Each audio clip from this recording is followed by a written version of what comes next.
they are ahead of the game. But I think they will bat at least for half an hour in this session and try to score as many as run possible, and then put India to bat on, because you have to take 10 wickets. You have to give enough time to your bowlers to pick those 10 wickets. I know the wickets are still a bit tricky, and the bowlers are getting much help, as we saw that in the third innings of this match. But in the second innings of India A batters, they didn't manage to score freely. If you see they lost the initial wickets quickly in the initial 3 wickets.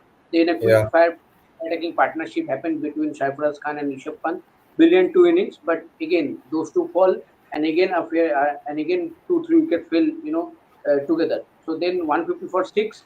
It is not it is a tricky wicket to bat on, because if you don't succumb the pressure and sustain the pressure, then you might fall to, and you might absolutely. score freely runs. So then I think still 240 runs in this wicket was already India B's game. But you have to give your enough time to your bowlers to take those 10 wickets. Otherwise, this Absolutely. match may draw. No, you're right, Nish. I think 240 is a good lead. I think they look to press it on a bit more, get some quick runs, and maybe then get the bowlers on, because you need some time to get them all out. It won't happen so easily. It's a 4-day pitch, so obviously that might benefit the bowlers, but they still need some more time. Bharat, how are you looking at this game? First of all, how's the crowd like at the moment? Have you seen a bit of crowd build up? Is there a crowd who've come out to see this last and final day? 1 minute, you're mute. Yeah, Bharat, carry on. Yes. Yeah. As I noted yesterday, the gates here open only at 9:30, and only one gate will open. So if you come somewhere at 8:15, 8:30, 8:45, then there's nothing much to do. But there is a little bit of, at least few people were there. They were trying to buy few KL Rahul shirts. A couple of them were trying to paint their faces. Maybe a few Hmm. of them were there, and obviously when team bus came, a few of them who were walking on the road, they were all Yeah. saying bye to KL Rahul, Shubman Gill, and all these guys. So from the other side of the road, they ran and tried to say hi to these players. So yeah, there's a little bit of crowd, but you will see more of it at around 9:30 a.m. And again, if Yes. KL Rahul gets a chance, when he gets a chance to bat, I think there will be some fans, because I think he's the favorite here. Yeah, Absolutely. Mayank Agarwal has a little bit of support. I agree, but it's KL Rahul. Everyone who's come here wants to watch KL Rahul. So when India again get a chance to bat, you might see a few more fans coming to that Sure, coming sure. to that And gate. what are you making of this game at the moment? Obviously, India we have the upper hand. How are you looking at this game now? How important is that first session? Once again. Uh, yeah, so obviously India B have the upper hand yesterday, 22 for 3. They were in a spot of bother, as you know. But Sarfraz Khan and Rishabh Pant played shared that great stand. It was a stand that really flustered the India bowlers. Khalil Ahmad even was exchanging a few words with Rishabh Pant.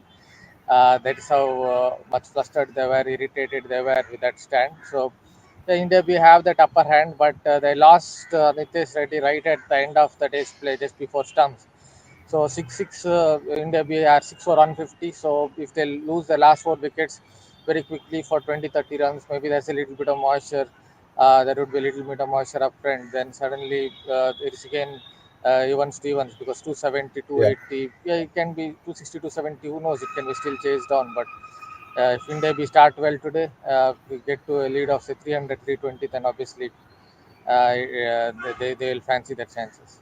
Yeah, the start is very important. You're absolutely right that start will be extremely crucial in that first session of play. Washington Sundar has a big advantage and opportunity to play some free cricket, Snehashish, I feel. Go out there, play some free cricket, nothing to lose. Your team is on top, so you can go out there and express yourselves. And if he manages getting a quick 40, 50 runs, that would really give him a lot of confidence when he comes out to bowl, and also give his team that advantage. So talk about Washington Sundar here with the bat and with the ball. He'll have a big role to play. Yes, absolutely. And as you said, that you need to score as quick as possible, because, as I said earlier, also you need to give enough time to your bowlers to pick those wickets. It's not easy that a bowlers will come and easily pick those wickets. The other team's batters also capable of batting well and chasing this total. But The main key factor might be, the fast session. The India batters, do not have to face the bowlers in the fast session. The maximum of the overs they have to face in the second and the last session. And as we all know that in all 3 days, previous 3 days, the batting looked a bit easy in second and third session, but in the first session it's a bit tricky.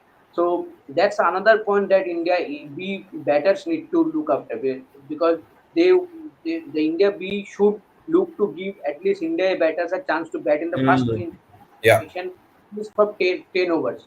In 20, if 25 30 overs are happening, then at least you bat for 10 15 overs and give them those 10 overs with the new red ball. Give your bowlers a chance to pick up at least 1 or 2 3 wickets, Yes. and that will set your game in the next 2 sessions. So I think a bit of tricky. I think the calculation is there. I think we have to click that right calculation to get a result of this game, because a situation is bit of tricky for both the teams. But for Washington Sundar, I think yes, he has that capability.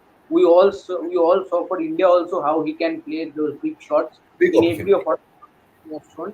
And I think to the stage is set for him to play his shot and score as many as possible quickly. And then with the ball also, the fourth day wicket, we all know the fourth day wicket of in India in any pitches, the ball might spin a bit more.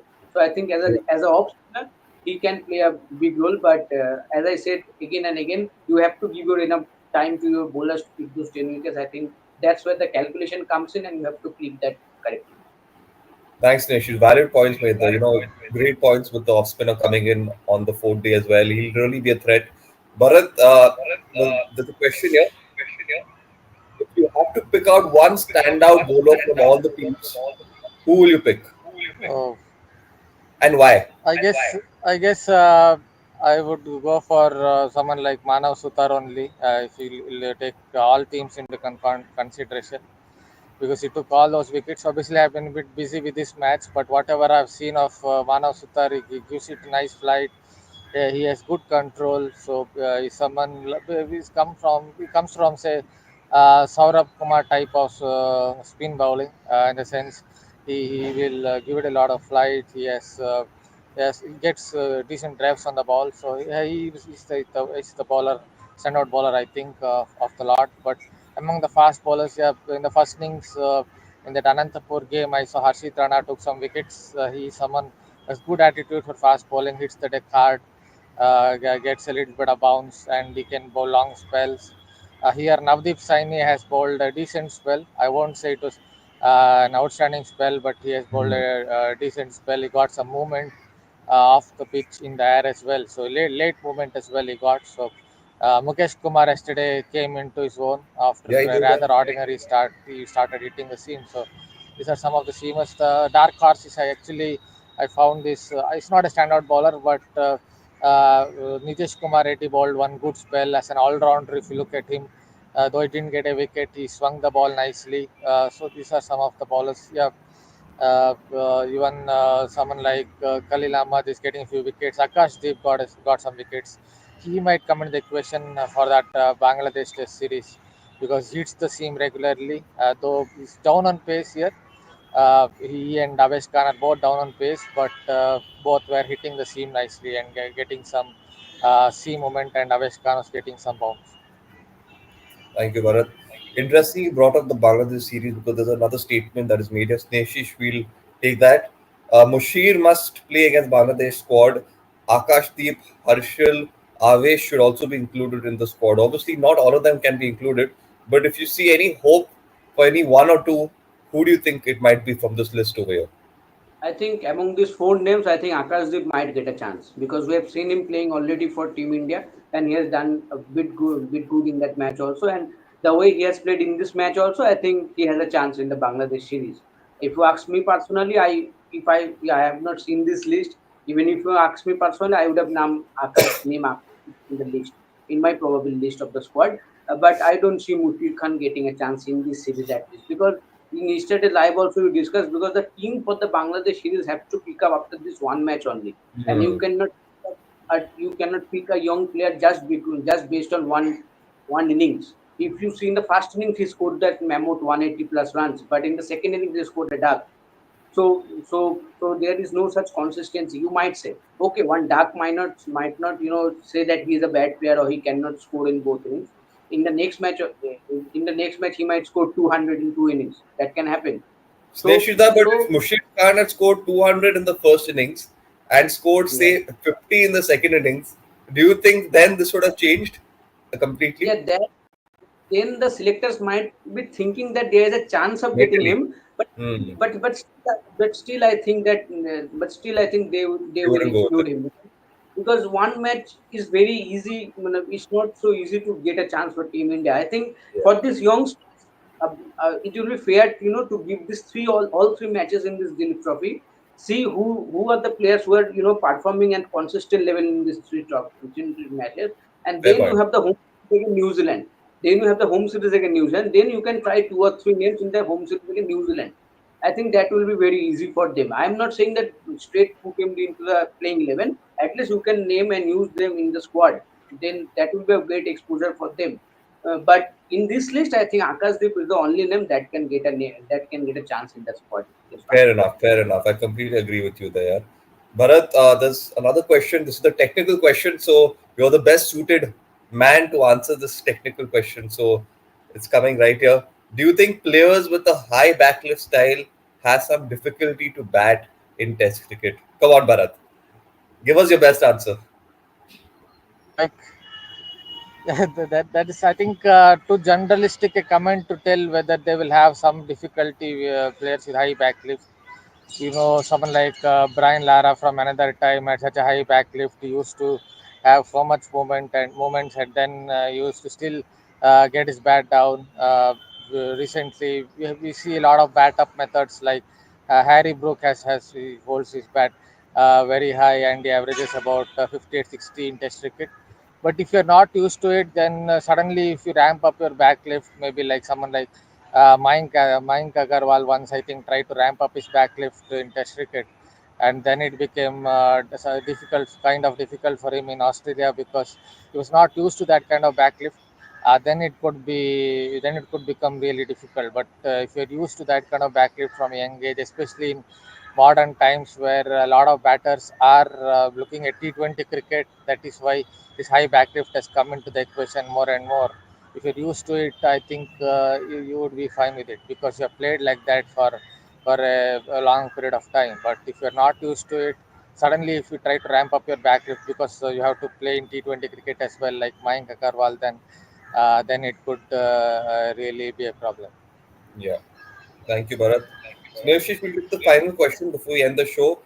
Uh, Rishabh Pant averaged 64 in Australia, which is fairly good, which is actually good. But some experts say Dhruv Jurel should play in Australia. Uh, it's going to be Rishabh Pant mostly. I think if Rishabh Pant is I don't know who these definitely. experts are, to be honest. Yes, yes. I also want to know, but yeah, Rishabh Pant should get a chance for in the team, and if he gets a chance, he is your first wicket keeper, because first thing first thing he is Rishabh Pant, and we all know how destructive he can be in the Test format at least. And second, technical.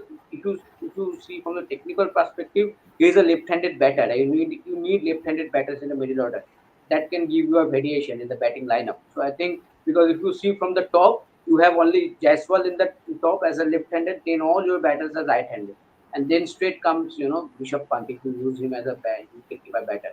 So I think Rishabh Pant should get a chance. Dhruv Jewel, I am not taking anything away from Dhruv Jewel. She has been pretty brilliant with the glove work also in this match. The batting, I might say, he could have done also better, just like Rishabh Pant. But Rishabh Pant played and counter-attacking not yesterday, and it was superb the way he batted with that approach. The Rishabh Pant that we all know and we all love when it all comes work. But Fantastic innings. again and again, I will say the same. When these things work for him, we love him. But when this doesn't work, he looks ugly, and that's the main and that's the main characters of it, because he will continue to play like this only.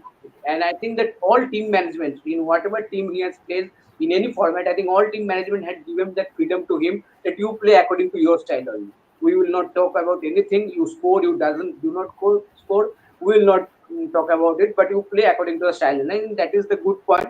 I think that's clarity is there for him, that I can go and I can play my shot, whatever I am thinking on that I think that is good. But yeah, I think ahead of Dhruv Joel, always Rishabh Pant will get a chance in Team India as of now. 100%. I think that's what we always said, that Rishabh Pant will always be the first choice wicketkeeper. Dhruv Jurel, having a lot of potential, definitely will be the one who can possibly take on that legacy and move ahead. But on that note, guys, it's 9:30, it's game time. Let's go on and see the game. Thank you both for joining. And it's an interesting game, interesting day of play. It's a decider. So let's stay tuned and we'll catch you all right after the end of day's play as well. Thank you, Snehashish. Thank you, Bharat. And thank you to the audience. We'll catch you all really soon.